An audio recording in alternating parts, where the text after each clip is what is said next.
तो आज का हमारा टॉपिक है purification and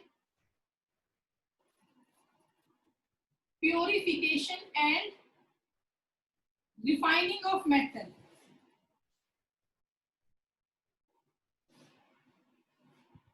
purification and refining of metal, ठीक है, कि किस किस मेथड से हम मेटल को प्योरीफाई करते हैं, रिफाइन करते हैं। अब वो मेथड्स हम पढ़ेंगे। फटाफट से इस टॉपिक को करते हैं, बड़ा आसान सा टॉपिक है। एग्जाम्पल्स इसमें मेन है, उन पे आप लोगों को फोकस करना है, एग्जाम्पल्स पे बेटा। तो सबसे पहले बेटा, इससे पहले सॉरी बेटा, छोटा सा टॉपिक रह गया, वो करवाती हूँ मैं। अभी इस टॉपिक को थोड़ी देर के लिए स्किप करते हैं। एक छोटा सा टॉपिक रह गया, वो करवा रही हूँ पहले। रिडक्शन। रिडक्शन आपका 3 मेथड से होता है बेटा, ये टॉपिक स्किप हो गया, अभी कर लो आप। इलेक्ट्रोमेटलर्जी, पायरोमेटलर्जी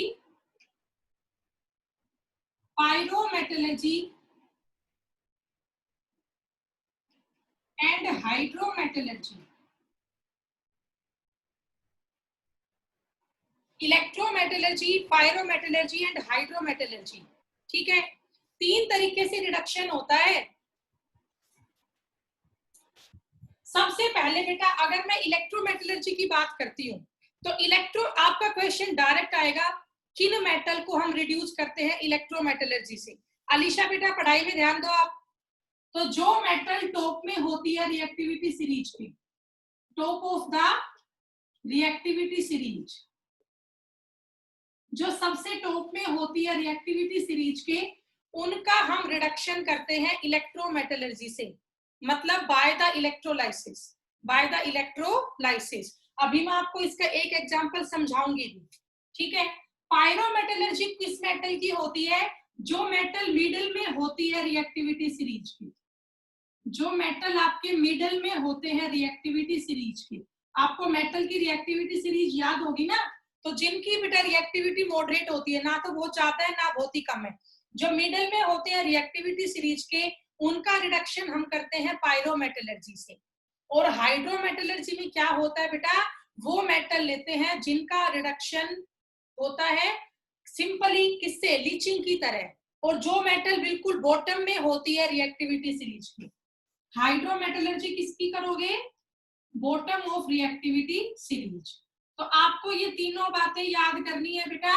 मेटल को रिड्यूस करने के 3 तरीके होते हैं। सबसे पहला तरीका है इलेक्ट्रोमेटलर्जी। ये किसकी करोगे? जो मेटल टॉप में होती है रिएक्टिविटी सीरीज के, उसका हम इलेक्ट्रोमेटलर्जी करवाते हैं। जो मिडल में आती है उनका रिडक्शन पायरोमेटलर्जी से होता है, और जो बॉटम में आता है उनका रिडक्शन हाइड्रोमेटलर्जी से होता है, ठीक है। अब इलेक्ट्रोमेटलर्जी में कौन कौन सी मेटल्स आती है, कुछ एक एग्जांपल हम यहाँ पे लिख लेते हैं। तो जो टॉप ऑफ रिएक्टिविटी सीरीज में है, for example Na, sodium, potassium, magnesium, calcium, ठीक है बेटा। ये सब क्या है, मोस्ट रिएक्टिव मेटल्स है। तो इन सब का रिडक्शन हम किससे करते हैं? इलेक्ट्रोमेटलर्जी से। पायरोमेटलर्जी से किसका करते हैं? जो मिडल में आती है रिएक्टिविटी सीरीज के, लाइक एज Fe, आयरन हो गया, Zn हो गया, Pb, ठीक है, Sn। हाँ, Sn बेटा, बहुत सारी मेटल है जो मिडल में आती है रिएक्टिविटी सीरीज के, उनका रिडक्शन हम करते हैं पायरोमेटलर्जी से। और जो बिल्कुल बॉटम में होता है, बॉटम में कौन आएगा? जैसे आपका सिल्वर, गोल्ड हो गया, प्लेटिनम हो गया। बेटा सभी बच्चे ना क्लास में रहा करो, एक भी बच्चा ना क्लास लीव करके नहीं जाए प्लीज बेटा। देखिए आप लोगों का पेपर है नवंबर में, थोड़ी सी सिंसियरिटी दिखाओ आप लोग अब। तो सिल्वर, गोल्ड और प्लेटिनम, इन सब का रिडक्शन हम करते हैं हाइड्रोमेटलर्जी से। तो बेटा मैं आपको बता दूं, जो ये हाइड्रोमेटलर्जी है, ये तो सेम आपका लीचिंग की तरह है। लीचिंग में आपको पढ़ा चुकी हूँ, ओके। कल मैंने आपको पढ़ाया था लीचिंग के 2 तरीके हैं, बेयर प्रोसेस और cyanide process, MacArthur Forrest cyanide process. तो सिल्वर और गोल्ड को उसी प्रोसेस से हम निकालते हैं। तो लीचिंग तो हमने कर लिया। अगर मैं आपको बताऊं पायरोमेटलर्जी, तो हमने पायरोमेटलर्जी भी पूरा पढ़ लिया। कल आपको ध्यान है, मैंने आपको रिडक्शन करवाया था कार्बन से, कार्बन मोनोऑक्साइड से, एल्यूमिनियम से, हाइड्रोजन से, वाटर गैस से। तो ये सब आपके रिड्यूसिंग एजेंट थे, कैटालिस्ट थे। तो अगर एग्जाम में ये आ जाए, what is pyrometallurgy, what is pyrometallurgy, इसका मीनिंग क्या होता है? तो आप क्या कहोगे? Reduction of a metal oxide, reduction of a metal oxide, यहाँ पे रिडक्शन होता है एक मेटल ऑक्साइड का, reduction of metal oxide with the help of suitable reducing agent, reduction of a metal oxide with the help of suitable reducing agent। एक suitable reducing agent की help से reduction करते हैं हम मेटल ऑक्साइड का। हमने कल इसके सारे मेथड पढ़ लिए थे ना बेटा, आपको ध्यान है? कल मैंने लेवी आपको करवाया था, स्मेल्टिंग, रिडक्शन C&CO से, रिडक्शन बाय एल्यूमिनियम करवाया था, वाटर गैस करवाया था, रिडक्शन बाय हाइड्रोजन करवाया था। तो वो सब आपके पायरोमेटलर्जी के एग्जाम्पल थे। ठीक है, तो बताओ बेटा आपको यहाँ तक समझ में आ गया? अब मैं आपको ये एग्जाम्पल सिखाऊंगी एक इलेक्ट्रोमेटलर्जी का। उससे पहले मुझे बताओ आपको ये टॉपिक समझ में आ गया? सब बच्चे बोलो से यस और नो। यस बॉयज समझ में नहीं आया क्या? बॉयज की आवाज नहीं आ रही?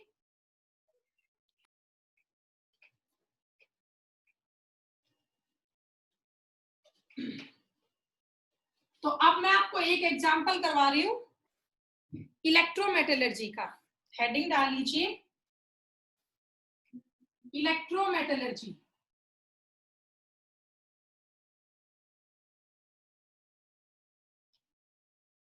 इलेक्ट्रोमेटलर्जी, ठीक है।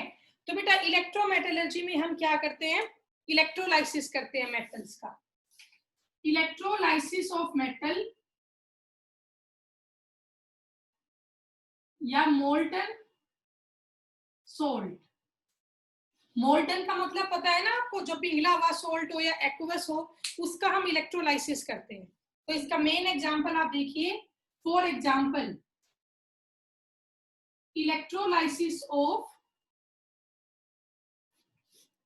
NaCl and MgCl2। Electrolysis of NaCl and MgCl2, इन दोनों का एक स्पेसिफिक नेम होता है बेटा, और वो नेम क्या है? Down process. वो नाम आपका क्या है? Down process. ध्यान रखना, जब भी आप इलेक्ट्रोलाइसिस करते हो NaCl का और MgCl2 का, तो उस प्रोसेस का नाम होता है डाउन प्रोसेस। तो अब आप देखिए कैसे हम इलेक्ट्रोलाइसिस करेंगे NaCl का। सब बच्चे ध्यान से देखना बेटा, आप लोगों को ध्यान भी होगा, हमने चैप्टर 1 में ये किया था। जो ये NaCl है, अगर हम इसको हीट करते हैं तो ये मेल्ट होगा, और मेल्ट होके ये टूट जाएगा Na पॉजिटिव में प्लस Cl नेगेटिव में, Na पॉजिटिव में और Cl नेगेटिव में। अब यहाँ पे रिएक्शन हम करते हैं, सब बच्चे ध्यान से देखना। At anode, at cathode, at anode और एट कैथोड। एक एक बातें मैं आपको यहाँ पे करवाऊंगी, सब बच्चे ध्यान से देखना। सबको बेटा दिखाई दे रहे हैं? समझ में आ रहा है? बोलिए बेटा। Yes ma'am. ठीक है, यस मैम। प्रियांशी बोल रही, बाकी कोई बच्चा बता ही नहीं रहा। कपिल समझ में आ रहा है? हर्ष यस? Yes ma'am. ठीक है, यस मैम। बेटा सब बच्चे ध्यान से देखना। एट एनोड, मैं कॉपी चेक करूंगी सबकी आज क्लास के लास्ट में, लिख रहे हो कि नहीं, या क्या कर रहे हो, नोट्स लिए बैठे हो नहीं? किसी ने पहले लिख रखा है तो ठीक है, वो ध्यान से देखें। यहाँ एट एनोड, एनोड होता है पॉजिटिव इलेक्ट्रोड, ये आप ध्यान करोगे। एट कैथोड, कैथोड होता है नेगेटिव इलेक्ट्रोड। पहली बात आपको याद होगी, एनोड पॉजिटिव इलेक्ट्रोड है, कैथोड नेगेटिव इलेक्ट्रोड है। अब जो एनोड होता है, एनोड पर हमेशा ऑक्सीडेशन होगा। एनोड पर हमेशा क्या होगा? ऑक्सीडेशन। ऑक्सीडेशन का मीनिंग होता है लॉस ऑफ इलेक्ट्रॉन। ऑक्सीडेशन का मीनिंग क्या होता है? Loss of electron. और कैथोड पर हमेशा रिडक्शन होगा। कैथोड पर हमेशा रिडक्शन होगा। रिडक्शन का मीनिंग क्या होगा? Gain of electron. रिडक्शन का मीनिंग क्या होगा? Gain of electron. तो एक में इलेक्ट्रॉन लॉस होगा, एक में इलेक्ट्रॉन गेन होगा। ठीक है, चलिए अब इनके एग्जाम्पल हम करते हैं। एनोड के पास एनायन आएगा, यू याद रखो, सी के पास सी जाएगा, ए के पास ए। एनोड के पास एनायन आएगा, कैथोड के पास कैटायन आएगा। सी के पास सी, ए के पास ए। तो अब आप बताओ, Na पॉजिटिव और Cl नेगेटिव है, तो एनायन कौन है इसमें? Cl नेगेटिव है। कौन है बेटा? Cl नेगेटिव है। तो यहां देखिए क्या होगा, ये Cl नेगेटिव आया, इसने खुद को Cl बना लिया, प्लस में क्या निकाल दिया, इलेक्ट्रॉन, प्लस में क्या निकाल दिया, इलेक्ट्रॉन। अब आप ये देखो इस रिएक्शन का चार्ज वार्ज बैलेंस है या नहीं, लेफ्ट साइड में एक नेगेटिव है, राइट साइड में भी एक ही नेगेटिव है। ये चेंज कौन सा आपको ध्यान होगा, मैंने क्लास में करवाया था, ये कौन सा चेंज है बताओ सारे। 1 डिग्री। हाँ, क्या बोलते थे इसको, प्राइमरी चेंज। Primary change. आपको पता है जो क्लोरीन है वो अकेला एलिमेंटल फॉर्म में रहता नहीं है, क्लोरीन तो किस में एग्जिस्ट करता है, मॉलिक्यूलर फॉर्म में। तो ऐसे दो क्लोरीन आपस में जुड़ जाते हैं, Cl प्लस Cl, और उससे क्या बन जाता है, Cl2, क्लोरीन मॉलिक्यूल बन गया Cl2। और आप सबको पता है जो Cl2 होता है क्लोरीन, ये गैस की फॉर्म में होता है, क्लोरीन किस फॉर्म में होती है, गैस की फॉर्म में होती है। और ये चेंज कौन सा हुआ, सेकेंडरी, ये चेंज कौन सा होगा बेटा, सेकेंडरी। ठीक है, तो रिजल्ट क्या आया, जब हमने इलेक्ट्रोलाइसिस किया तो फाइनली जो आपका एनोड था, एनोड से कौन सी गैस इवॉल्व हुई, क्लोरीन गैस। बेटा एनोड से कौन सी गैस इवॉल्व हुई, क्लोरीन गैस इवॉल्व हुई। ठीक है, chlorine gas evolve from the anode. Okay, ये आप ध्यान रखेंगे सभी। अब कैथोड पे आ जाओ, कैथोड पर रिडक्शन होगा, रिडक्शन का मीनिंग गेन ऑफ इलेक्ट्रॉन होगा, रिडक्शन का मीनिंग क्या होगा, गेन ऑफ इलेक्ट्रॉन। तो अब यहाँ पे कौन आएगा, कैटायन आएगा, कैथोड के पास कौन आएगा, कैटायन। अब कैथोड कैटायन हमने यहाँ पे क्या लिया है, Na पॉजिटिव, भाई कैटायन यहाँ पे Na पॉजिटिव ही है ना। अब इसने क्या गेन किया, इलेक्ट्रॉन। अब आप देखो एक पॉजिटिव है और एक नेगेटिव है, चार्ज तो बराबर हो गया, इससे सोडियम बन गया सॉलिड स्टेट में, इससे सोडियम बन गया कौन सी स्टेट में, सॉलिड स्टेट में। तो आप क्या कहोगे, जितना भी आपका सोडियम है वो सारा कहाँ डिपॉजिट हो गया, सॉलिड स्टेट में बना है ना, इसका मतलब सोडियम कहाँ डिपॉजिट हो गया, कैथोड पे। Sodium gets deposited at cathode.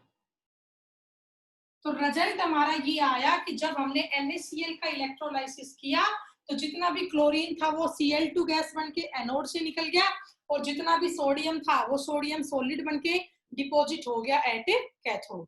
ठीक है, कर लोगे ये आप। तो ये आपका टॉपिक हुआ इलेक्ट्रोलाइसिस का। तो NaCl, MgCl2, CaCl2, इन सभी का ऐसे इलेक्ट्रोलाइसिस होता है और उससे आपकी मेटल बन जाते हैं। या मेटल कौन सी बनी भाई, सोडियम। रिजल्ट हमें क्या निकालना था, NaCl में से किसको अलग करना था, सोडियम को। तो सोडियम अलग हो गया और जितना भी Cl था वो क्लोरीन गैस बन के निकल गया। ठीक है, तो ये टॉपिक आपको समझ में आया बेटा, कर लोगे, बोलिए भाई। Yes ma'am. ठीक है बेटा, यस मैम। इसके आगे अब नेक्स्ट टॉपिक शुरू कर दूं। अब उस टॉपिक पे आती हूँ वापस, प्योरिफिकेशन और रिफाइनिंग ऑफ मेटल। ठीक है, इसको रब कर देती हूँ।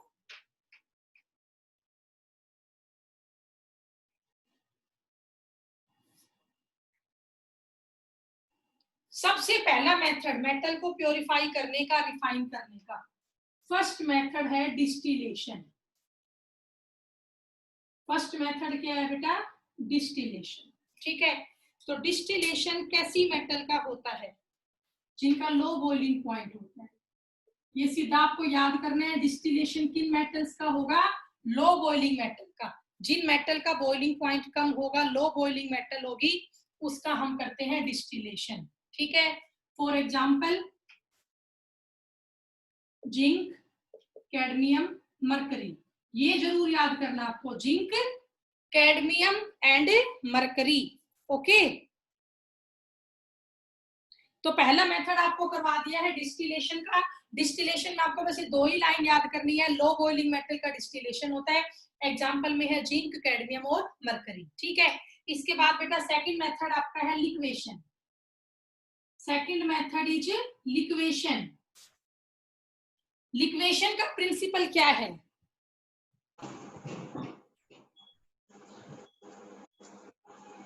है किसी को याद, लिक्वेशन का प्रिंसिपल, लो मेल्टिंग मेटल्स, लिख ले, low melting metal.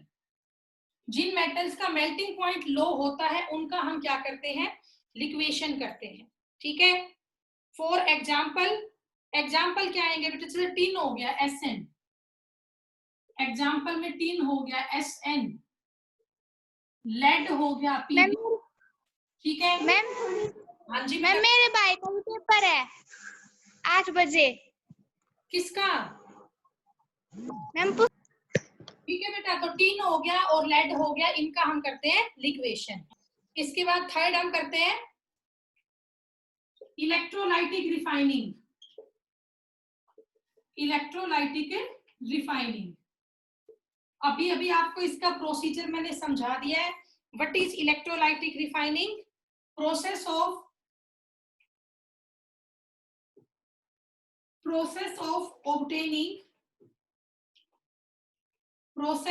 obtaining pure metal, process of obtaining pure metal from impure metal, process of obtaining pure metal from impure metal by electrolysis, by electrolysis। बेटा electrolysis के through हम यहाँ पे impure metal को जो है धीरे धीरे प्योर मेटल में कन्वर्ट करते हैं। अब कैसे वो आप देख लीजिए आगे। सेटअप वगैरह तो आपके आएगा नहीं बेटा, लेकिन फिर भी मैं करवा देती हूँ। चलो एक बार आपको, क्या हमने इसमें एक कंटेनर लिया और दो मैंने इसमें कॉपर की रोड लगाई, ठीक है? ये एक आपकी है इम्प्योर कॉपर की रोड, ये तो इम्प्योर है, और ये आपकी प्योर कॉपर की रोड, ठीक है? प्योर कॉपर रोड यहाँ पे काम करेगा कैथोड का, जब प्योर कॉपर रोड यहाँ पे किसका काम करेगा? कैथोड का। और इम्प्योर कॉपर रोड किसका काम करेगा? एनोड का। इम्प्योर तो काम करेगा एनोड का और प्योर काम करेगा कैथोड का। और इन दोनों को हम डिप करेंगे, इन दोनों को हम डिप करेंगे कॉपर सल्फेट और H2SO4 के सॉल्यूशन में। यहाँ पर इलेक्ट्रोलाइट कौन होगा? कॉपर सल्फेट एंड H2SO4 का सॉल्यूशन होगा, ठीक है? 95% कॉपर सल्फेट लेते हैं और 5% यहाँ पे H2SO4 लेते हैं, ठीक है भाई? तो ये आप ध्यान रखना, ये आपकी इम्प्योर और प्योर कॉपर रोड होगी, इनको हमने एक बैटरी से कनेक्ट कर दिया, ओके? तो कैथोड है, एनोड जो आपका वो पॉजिटिव होगा, कैथोड आपका नेगेटिव होगा। अब धीरे धीरे रिएक्शन क्या होगी, तो बड़ी आसान सी रिएक्शन है। पहले हम बात करते हैं एट एनोड। एनोड पे कॉपर आपका कैसा है? इम्प्योर है, और एनोड पर हमेशा क्या होता है? ऑक्सीडेशन। तो एनोड पे क्या बन जाएगा? Cu सॉलिड, इससे बन गया Cu2 पॉजिटिव प्लस निकल गए 2 मोल ऑफ इलेक्ट्रॉन। अभी ये कॉपर कैसा है? इम्प्योर है। अभी ये कॉपर कैसा है? इम्प्योर है। अब कैथोड पर क्या होगा? एट कैथोड, कैथोड पर होगा रिडक्शन। रिडक्शन का मीनिंग गेन ऑफ इलेक्ट्रॉन। तो जो ये Cu2 पॉजिटिव है, ये 2 इलेक्ट्रॉन गेन करेगा और इससे बनेगा Cu सॉलिड। ये प्योर है। यहाँ पे ये कॉपर कैसा है बेटा? प्योर है। तो धीरे धीरे आप देखोगे जो इम्प्योर कॉपर है वो प्योर कॉपर में कन्वर्ट होता जा रहा है। धीरे धीरे इसका मास कम होता जाएगा और इसका मास बढ़ता जाएगा, क्योंकि धीरे धीरे एनोड कॉपर को प्योर में कन्वर्ट करना है ना। और जो भी इसमें इम्प्योरिटी है ना, वो नीचे यहाँ इकट्ठी हो जाएगी एनोड मड की फॉर्म में। जो भी आपकी इम्प्योरिटी है वो कहाँ इकट्ठी हो जाती है? नीचे। किस फॉर्म में? एनोड मड की फॉर्म में। तो कई बार ये क्वेश्चन भी एग्जाम में आ जाता है कि जो एनोड मड है ना, ये आपका किस किस से बना होता है, तो ये आपको लिखना होता है, ठीक है? तो एनोड मड में किस किस की इम्प्योरिटी होती है, लिख लो। एनोड मड बेटा, एनोड मड में किस किस की इम्प्योरिटीज होती है? कई बार ये क्वेश्चन आता है। इम्प्योरिटीज ऑफ, ठीक है? सबसे पहले यहाँ पे आ जाएगा सेलेनियम, Se। Se से क्या बनेगा? सेलेनियम। या Sb से बनेगा एंटीमनी। सेलेनियम हो गया, Sb से आपका एंटीमनी हो गया, ठीक है? इसके बाद सिल्वर, गोल्ड, टेल्यूरियम हो गया। टेल्यूरियम का सिंबल क्या होता है? टीई। टेल्यूरियम का सिंबल क्या होगा? टीई। इसके अलावा गोल्ड हो गया, सिल्वर हो गया, गोल्ड एंड सिल्वर, ठीक है, और कई बार प्लेटिनम भी। अब आप सोचो अगर इम्प्योरिटीज में गोल्ड, सिल्वर और प्लेटिनम निकल जाता है तो जो भी आपकी पूरी कॉस्ट, इसमें जो खर्चा आपका लगा है कंप्लीट सेटअप में, वो यहीं से निकल जाएगा, ठीक है। तो ये सब इम्प्योरिटीज प्रेजेंट होती है एनोड मड में, सेलेनियम की, टेल्यूरियम की, एंटीमनी की, गोल्ड की, सिल्वर की और प्लेटिनम की। और यहाँ पर हमने जो इलेक्ट्रोलाइट लिया है वो 95% कॉपर सल्फेट लिया है, उसमें 5% क्या डाला है? H2SO4। तो हमने इसमें कुछ एक ड्रॉप H2SO4 की क्यों डाली है? ताकि जो कॉपर सल्फेट है वो और भी स्ट्रॉन्ग इलेक्ट्रोलाइट बन जाए, वो 100% आपका डिसोशिएट हो जाए, इसीलिए हमने इसमें कुछ एक ड्रॉप किसकी डाली है? H2SO4 की डाली है, ठीक है। 95% और 5% का इनका रेशियो है। और कौन कौन सी मेटल हम निकाल सकते हैं इलेक्ट्रोलाइटिक रिफाइनिंग से? तो एक तो हमारा एग्जांपल हो गया कॉपर, एक बेटा जिंक। एक तो कॉपर है और एक हमारा जिंक है। जिंक को भी हम इसी मेथड से ऑब्टेन कर सकते हैं। सेम प्रोसेस होगा, जहां पर अब तुमने Cu लिखा है ना, बस यहाँ पे आप लोग अब Zn लिख दो, ठीक है। तो ये आपकी प्रोसेस कंप्लीट हुई इलेक्ट्रोलाइटिक रिफाइनिंग की। हो गया होगा बेटा आपका सबका ये? चलिए अब इसके आगे करते हैं। Yes. ओके बेटा,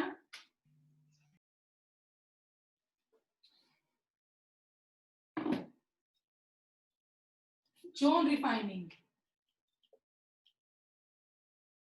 जोन रिफाइनिंग, ठीक है। जोन रिफाइनिंग का प्रिंसिपल क्या है? Metal soluble in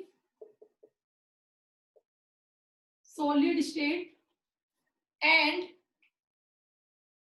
impurities are soluble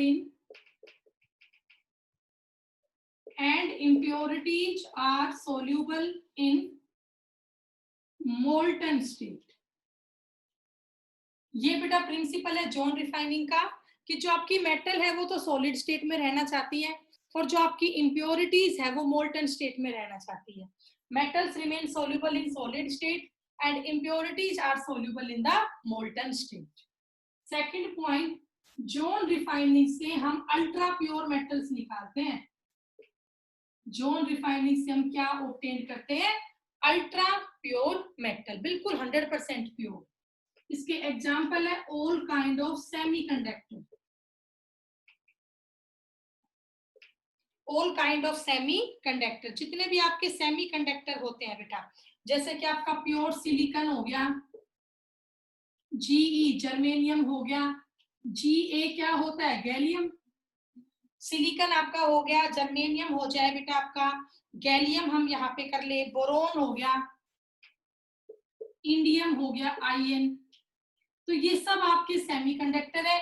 इनको हम किससे ऑब्टेन करते हैं? जोन रिफाइनिंग से ऑब्टेन करते हैं। अल्ट्रा प्योर मेटल का मतलब क्या है? बहुत ही हाई प्योरिटी की यहाँ से मेटल हम निकालते हैं, हाई प्योरिटी की मेटल यहाँ से निकालते हैं, ठीक है। तो बेटा यहाँ से ये 3 ही क्वेश्चन आपके जनरली बनते हैं। प्रोसीजर आपसे कोई पूछेगा ही नहीं, प्रोसीजर आपने बेशक मत करना। वैसे प्रोसीजर में ये होता है, मान लो हमने एक मेटल का पीस लिया है, ये इम्प्योर है, ठीक है, तो हमने इसकी एक तरफ सर्कुलर हीटर लगा दिया। सर्कुलर मोबाइल हीटर है, वो हीटर बेटा ऐसे घूमता भी रहेगा और यहाँ से बेटा धीरे धीरे हीट मिलेगी तो मेटल यहाँ से पिघलना शुरू कर देगी। अब मान लो इस हिस्से से मेटल ने पिघलना शुरू कर दिया, तो जो ये पूरा मेटल का टुकड़ा है इसकी इम्प्योरिटीज इस तरफ आना शुरू कर देगी, यहाँ आना शुरू कर देगी इस तरफ, क्यों? ये हिस्सा पिघल रहा है ना। इम्प्योरिटी कहाँ रहना चाहती है? मोल्टन स्टेट में। तो आपको दिखेगा आते हुए कि भाई इस तरफ इम्प्योरिटी चल के आ रही है। कुछ देर के बाद आप क्या देखोगे कि सारी इम्प्योरिटी इस तरफ आ चुकी है, अब इसमें से इधर कुछ भी नहीं आ रहा। मेटल तो कहाँ रहना चाहती है? सॉलिड स्टेट में। तो यहाँ आप देखोगे 2 जोन आपके बन जाते हैं, एक इम्प्योर जोन और एक प्योर जोन। सिंपली हम कट कर देते हैं, इम्प्योरिटी वाला हिस्सा एक साइड रह जाता है, जो प्योर हिस्सा है वो आपका अलग रह जाता है। तो प्रोसीजर तो आपसे कोई पूछेगा नहीं, आपको तो जस्ट एमसीक्यू के लिए तैयार करना है। तो आपको ये 3 पॉइंट यहाँ से करना है। जोन रिफाइनिंग का प्रिंसिपल कि मेटल तो सॉलिड स्टेट में रहना चाहती है, इम्प्योरिटी मोल्टन स्टेट में रहना चाहती है। इस मेथड से अल्ट्रा प्योर मेटल्स निकालते हैं और सेमीकंडक्टर सारे आपके एग्जांपल है जोन रिफाइनिंग। ठीक है बेटा, तो यहाँ तक का टॉपिक आज हमने डिस्कस किया है, ये आप लोग कर लेना।